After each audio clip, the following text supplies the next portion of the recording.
So my husband, Ryan, and I went on a date night recently, and after we had this wonderful dinner, they came over and told us, like they do at every restaurant, they said, "Would you like to hear about our dessert menu?" And as we were listening to the server tell us all about the dessert menu, they told us about a deconstructed chocolate cake. And I was thinking, deconstructed, you mean like you're going to just give me some eggs and flour and butter? And the server kind of went on to talk about how this chocolate cake was the chef's interpretation of a traditional chocolate cake. It was all the things that would go into a wonderful, decadent chocolate cake, like the frosting and a cake, of course, and then a ganache and some chocolate ice cream. And so we, of course, had to order this deconstructed chocolate cake. And while we waited for it, we talked about this deconstructed food movement that's going around right now. How people are breaking the rules of what it means to be chocolate cake. And they're breaking the rules of how food is supposed to be served or how we think it's supposed to be served. And at the same time, it was still chocolate cake that came to us, but it was really different because it was all the different parts together and we could choose how we wanted to eat it, whether together or separately. And I'll be honest, it was wonderful. This week, we are continuing our Falling Upward series based on a book by Richard Rohr that Pastor Hans and I have read together. And we're looking at the spirituality for the two halves of life.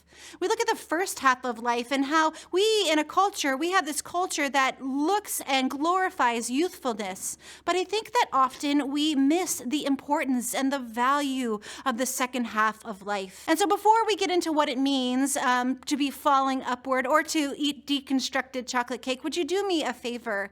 If you're watching on Facebook, would you go ahead and like this post and then share this post onto your personal page? And if you're watching on YouTube, would you go ahead and hit the bell to subscribe? And if you're joining us on cable access, will you tell a friend about this series? I just know that they're going to enjoy it.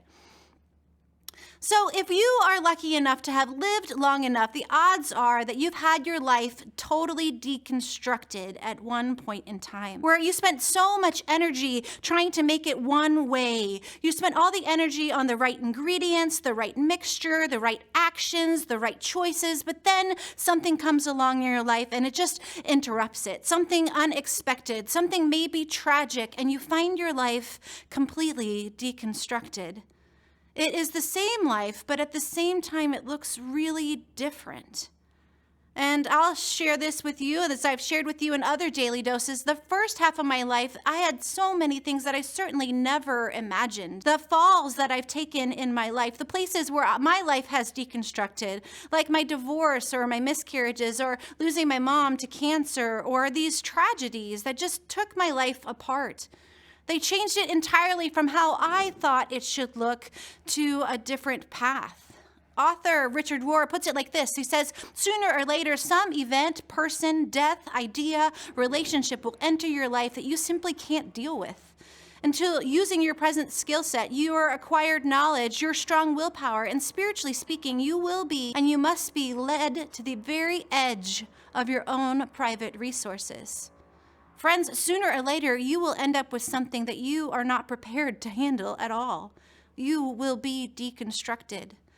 And in every life, and if we're honest, there's always something that happens that we cannot control. An accident, or maybe your ex suing for custody of your kids. A diagnosis, an addiction that creeps its way in when you just didn't even know. A child that you love that is struggling. It's so hard to parent that child. A tragic death that is just beyond imagination. Or where platitudes are not even able to help us. Things like everything happens for a reason just anger and frustrate us. And it seems wildly wrong to say those kind of things. These events happen and our lives become deconstructed. We stumble and fall and we are lost and we realize just the depth of our own insufficiency. In Matthew chapter 16 in the Bible, Jesus is telling his disciples how he is going to die. And they do not want to hear this. In their constructed mind, Jesus came to defeat the Romans who were occupying their land. And they thought that Jesus would come and then finally they would be on top, that they would have this might and power, and that they would no longer have the boot of the Roman Empire on their neck. You see, they had this vision of how this was supposed to be. They had this vision that the Jewish Messiah, the things that he was supposed to do. And Peter shouts this out to Jesus as Jesus is talking about dying. Peter says, Lord, no, this shall never happen to you. But this is what Jesus says to Peter. He says, Peter, you are a stumbling block to me because you do not have in mind the concerns of God. You have merely human concerns. And then Jesus said to all his disciples, whoever wants to be my disciple must deny themselves and take up their cross and follow me. For whoever wants to save their life will lose it, but whoever loses their life for my sake will find it. What good will it be for someone to gain the whole world yet forfeit their soul? You see, Jesus was deconstructing. He was reinterpreting for Peter and for all the disciples and for us what it means to follow God. That it wasn't based on the rules of the world, that it wasn't based on military might and achievement, that it wasn't based on what somebody could accomplish in their life or worldly success or title, that it wasn't based on personal image like how young you look, all of this false personal information that you put out there. But this life, Jesus promises, he promises that this life comes and he wants to put away all those worldly expectations of what a life should be. And then finally, you can have and fit into your true self. You can fit into your true container. Richard Rohr writes, we grow spiritually more by doing it wrong than by doing it right. And friends, this is the gift of the second half of life, where you realize, like Peter, that these stumbling blocks, that these crosses we carry, that these moments where we feel lost, these moments of falling down, they lead us differently into a relationship, God, that is beyond whatever we can imagine. So thanks for following upward with me today. We'll see you tomorrow.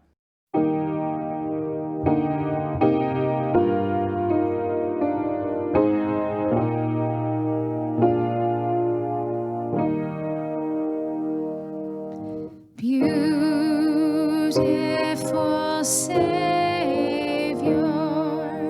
King of creation, Son of God, and Son of Man. Truly I love thee. Truly I serve thee, light of my soul, my joy, my crown.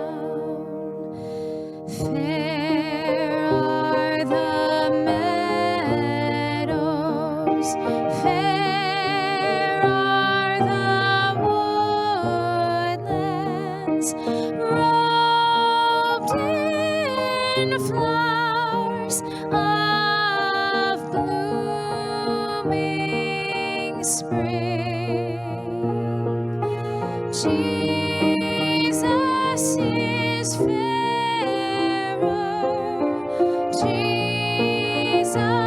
is purer. He makes our sorrowing spirit